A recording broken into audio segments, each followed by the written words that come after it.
Hello again to all you miniature painting enthusiasts on the internet. I'm Doc Eon. Today is Monday, the 16th of March, 2020.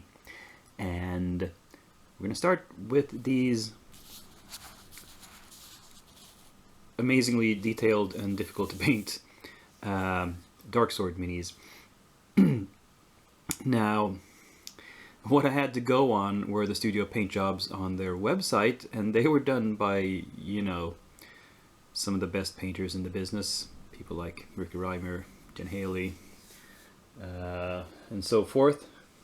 And, I don't recall exactly who painted these models for them, but, they're of that caliber. And I felt sort of not really up to the task of copying them, but I did as well as I could. And so we have these little collections of foxes and other weird creatures. And then we have the Queen of the Fae, Mab, with her sort of collection of flowers and wings and whatnot. Not really sure. I just sort of made stuff up as I went with the colors. And then we have the Page of Wands, who's playing her fiddle here. And the tricky part here is the wings. I had to I accidentally touched them just before filming this, and I had to glue them back in place, so it might still look a bit shiny there from the glue, but the thing that the painter on the website did was get an incredible amount of subtle color variation in the dress, and I was not really able to replicate that. It does not look halfway as good as that, but oh well,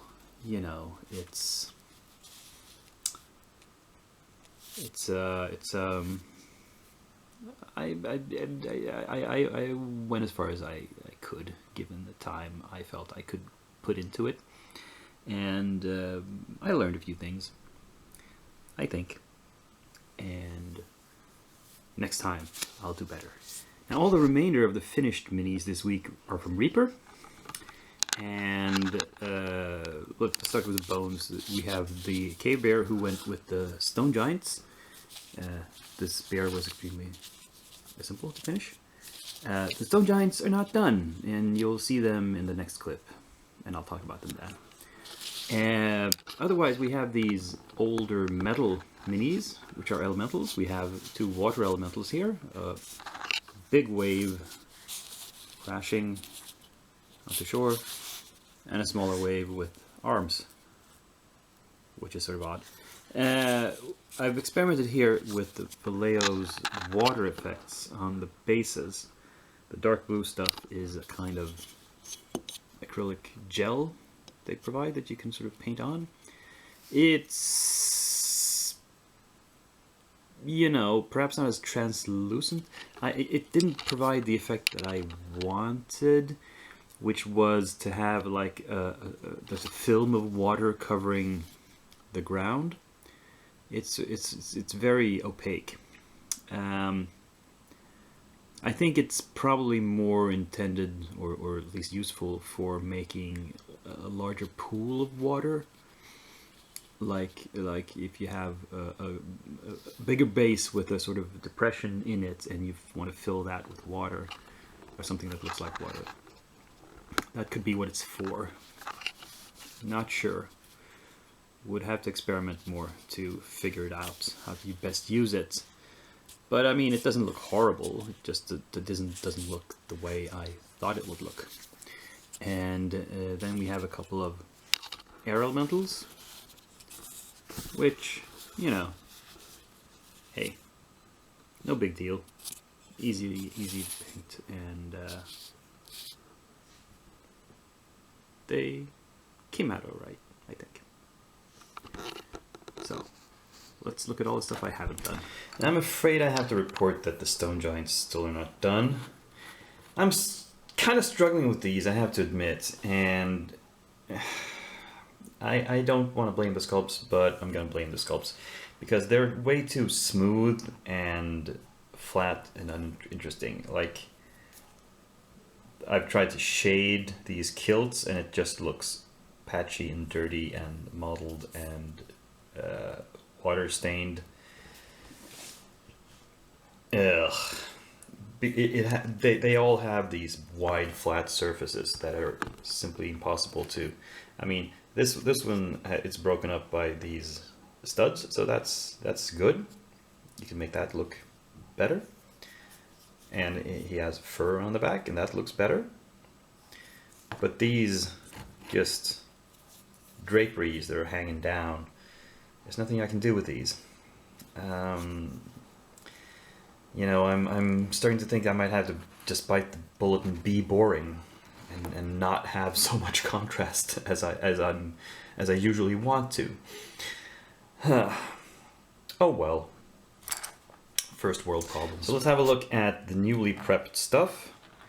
We have the bones here. We have the fire elemental, where I put a bunch of skulls on his base because I thought, you know, it's a raging fire has been going on here. He's probably burnt a lot of creatures to the crisp.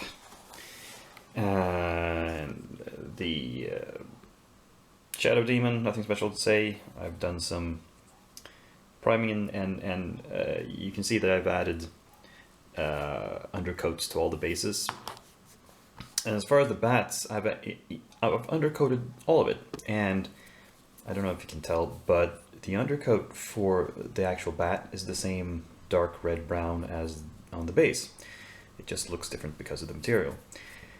And I intend to highlight them up with different colors, but I like the idea of having that base tone underneath, just so it sort of marries the model together, whereas the gravestone here is going to be a gray stone color. Yeah. So the bat's going to be a dark brown, not black or gray. Then we have these odd 40mm hassle-free minis.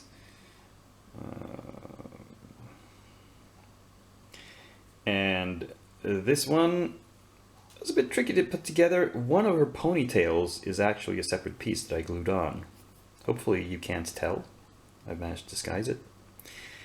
And here as you can tell, of course, I've undercoated the hair, but left, and the base, but haven't started much of it otherwise. Now this one is really interesting. This is the strangest composition of a model I've ever put together. One wonders how she stands up when she's not vaulting around on her high-tech pole. So, not sure if I can transport this in my foam box to bring to the store. I'll have to see if it's possible to pack it in. Otherwise, I'll just do this one and maybe bring the bats as well. We'll just have to see.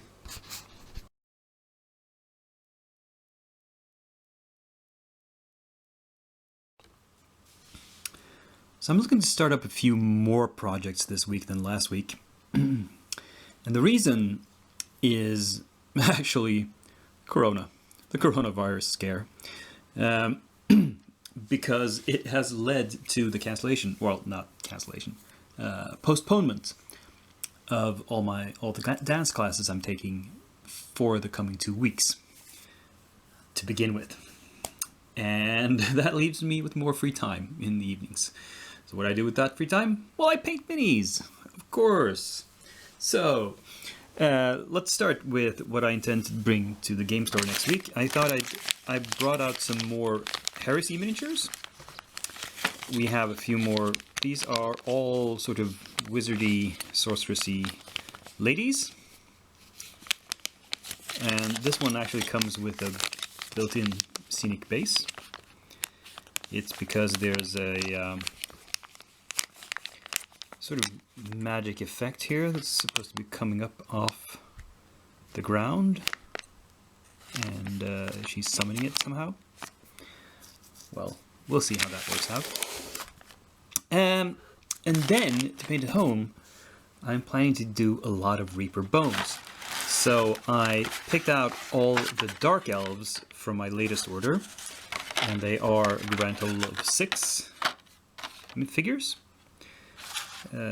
all different kinds. And then I brought out the dark elves from the Kickstarter, from the Dark Reach expansion. And so we can compare them, because these are actually in the new Bones Black. The old ones are, well, there's a couple. I think these two look like they're Bones Black. They're a darker gray. The other 4 are a very white plastic, so they're probably older and more soft. But these 2, 3, 4, should be 5. Yeah, here's the 5th. 5 are all Bones Black, so a bit stiffer. So that's 11. Then there is the Dark Elf Queen on her throne, which is, of course, spider themed. There's the sitting queen herself. And to complement those, so I'm not just painting humanoids, not just elves, well, also from the same Dark Reach expansion for Bones 4, here's a giant spider. And it comes pre-assembled, and it has a finished base. I don't know that it needs anything bigger. We'll see. If might be good to bring it a bit more off the table. If I can find one that is the exact size, if this is like a 50 or 60 mil, we'll figure it out. So that's a lot of projects to start. Then again, the Dark Elves are kind of similar in that they all have the same skin and hair, and in many of them are armored, and that color, you know, the armor color will be the same for all of them as well. Clothing, I'll try to get some variety in there. But anyway, this is what I'll prep for next week. And that's just about all I have to say this episode. So, I'm glad you stuck with me till the end. And I hope you click a like if you did. And subscribe if you haven't done so. And join me here again. This is the most important thing. Every Monday. Regular as clockwork. Well, you know, I upload different times during the day. But same day. Same place, same .Gion. I'll see you there. Till then, I'm signing off.